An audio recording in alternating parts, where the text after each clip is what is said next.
Yeah game changer event USA డల్లాస్లో చేస్తున్నాం. 21st evening 6:37కి అక్కడ అమెరికాలో స్టార్ట్ అవుతుంది. సో 22nd మార్నింగ్ మనకు ఇండియాలో స్ట్రీమింగ్ టైమింగ్ ప్రకారం. సో ఫస్ట్ టైం ఈవెంట్ కాబట్టి మాకు కూడా ఈగర్లీ ఎగ్జైట్మెంట్ ఉంది. సో ఈరోజు ఈవినింగ్ ట్రావెల్ అవుతున్నాం. హీరో, నేను, director and chief guest Sukumar అందరం ట్రావెల్ అవుతున్నాం.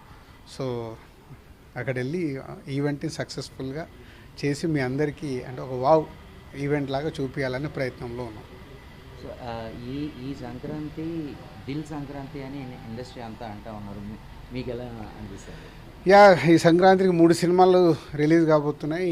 గేమ్ చేంజర్ 10th, అలాగే డాకు మహారాజ్ 12th, సంక్రాంతికి వస్తున్నాం 14th.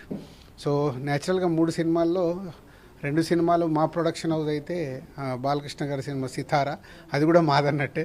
సో 3 సినిమాలు అద్భుతంగా ఆడుతాయి అని నమ్ముతున్నాను. సో ఏ జోనర్కి ఆ జోనర్గా ఉంది. సో గేమ్ చేంజర్ ఒక జోనర్లో ఉంటే, ఒక పొలిటికల్ అండ్ సిస్టమ్ మీద ఉంటే, ఒక ఫ్యామిలీ డ్రామాతో పాటు డాకు మహారాజ్ ఒక మాస్ విజువల్స్ కనిపిస్తున్నాయి, ఒక మాస్ సినిమాది. అలాగే సంక్రాంతికి వస్తున్న హోల్ ఎంటర్టైనర్. సో 3 ఏ జోనర్కి ఆ జోనర్లో ఉన్నాయి కాబట్టి 3 సినిమాలు సూపర్ హిట్ కావాలి, అవుతాయని ఆశిస్తున్నాను.